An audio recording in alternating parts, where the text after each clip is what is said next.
बहू हूँ, नौकरानी नहीं। अनीता रसोई में खाना बना रही थी, तभी उसने अपनी सास की आवाज सुनी, जो अपने नाती नातिन से कह रही थी कि तुम तीनों कमरे में जाओ, सबको नाश्ता और खाना बिस्तर पे मिल जाएगा, खा के प्लेट वहीं रख देना, तुम लोगों को सिर्फ पढ़ाई करनी है और कोई काम नहीं करना।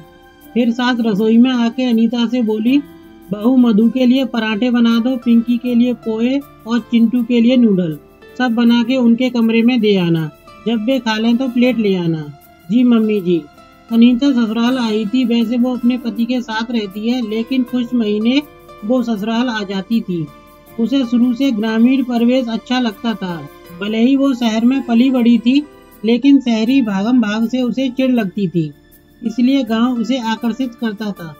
गांव में उसके सास ससुर रहते थे। ननद की शादी पास के गांव में ही हुई थी। वैसे तो ननद की शादी को बहुत साल हो गए थे, लेकिन ननद महीने में 15 दिन मायके में ही रहती थी। 3 बच्चे थे उनके। बड़ी बेटी मधु 17 साल की, पिंकी 15 साल की और सबसे छोटा बेटा चिंटू 12 साल का। जब भी अनीता ससुराल आती तो ननद भी अपने बच्चों समेत आ जाती। अनीता अकेली पूरे घर का काम करती, लेकिन कोई भी उसकी मदद नहीं करता। और उसके बाद दिन भर सास ननद के ताने। अनीता के पति को अपने घर के सदस्यों के बारे में भली भांति पता था, इसलिए वो हर बार अनीता को मना करता कि तुम मत जाओ, मेरे साथ चलना, फिर मेरे साथ ही आ जाना।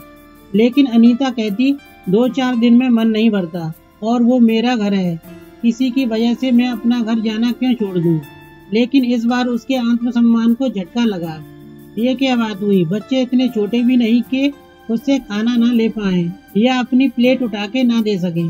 फिर सासू माँ का इस तरह से कहना, मैं क्या नौकरानी हूँ। इस बारे में सासू माँ से बात करनी होगी। शाम को वो सासू माँ के साथ आंगन में बैठी थी, तो उसने सोचा अभी बात कर लूँ।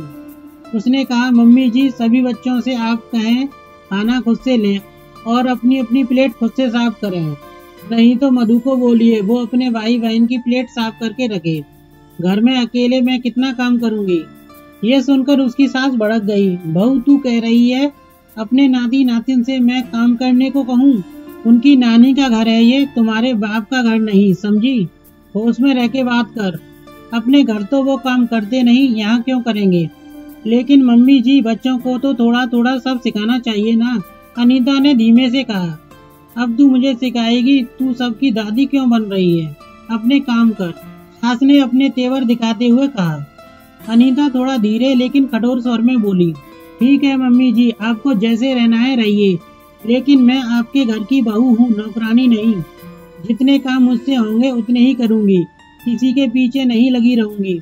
ना ही सबके लिए अलग अलग नाश्ता खाना बनाऊंगी।